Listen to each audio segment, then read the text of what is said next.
संगमनेर तालुक्यातील निमगाव भोजापूर येथे कुठलीही वैद्यकीय पदवी नसताना बोगस पद्धतीनं दवाखाना चालवून रुग्णांवर उपचार करणाऱ्या 2 मुन्नाभाई डॉक्टरांचा आरोग्य विभागानं पर्दाफाश केला आहे। या प्रकरणामुळे तालुक्यातील वैद्यकीय क्षेत्रात फार मोठी खळबळ उडाली आहे। संगमनेर तालुक्यातल्या निमगाव भोजापूर येथील शैलेश किसनराव कडलग आणि प्रवीण गंगाधर कवडे या दोघा बोगस मुन्नाभाईकडे कोणतीही अधिकृत वैद्यकीय पदवी नसताना सायलीला रिहॅबिलिटेशन सेंटरच्या नावाखाली रुग्णांवर उपचार करत होते। याबाबतची गुप्त माहिती एका खबरामार्फत संगमनेर पंचायत समितीचे प्रभारी तालुका आरोग्य अधिकारी डॉ कामेश टावरे यांना मिळाली। त्यांनी स्वतः पथकासह निमगाव भोजापूर येथे जाऊन छापा टाकला असता बोगस मुन्नाभाई शैलेश कडलग हा रुग्णांवर उपचार करत असताना रंगेहात पकडण्यात आला।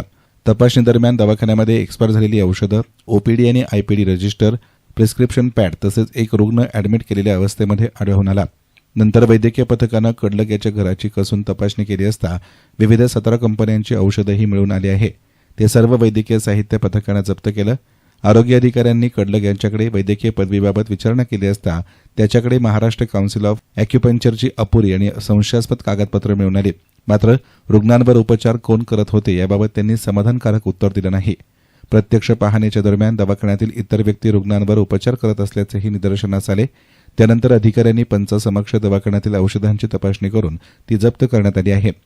या प्रकरणी संगमनेर तालुका पोलिसात डॉ कामेश टावरे यांनी दिलेल्या फिर्यादीवरून दोन्ही बोगस मुन्नाभाईंच्या विरोधात विविध कलमान्वये गुन्हा दाखल करण्यात आला आहे। अधिक तपास संगमनेर तालुका पोलीस ठाण्याचे पोलीस निरीक्षक प्रवीण साळुंखे यांच्या मार्गदर्शनाखाली सुरू आहे।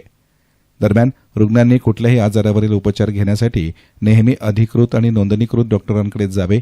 कोणतीही वैद्यकीय पदवी किंवा नोंदणी नसलेल्या बोगस डॉक्टरांकडून उपचार घेणं धोकादायक ठरू शकतं। त्यामुळे अशा बोगस डॉक्टरांपासून सावध राहावे असं आवाहन डॉ कामेश टावरे यांच्या वतीनं करण्यात आलं आहे।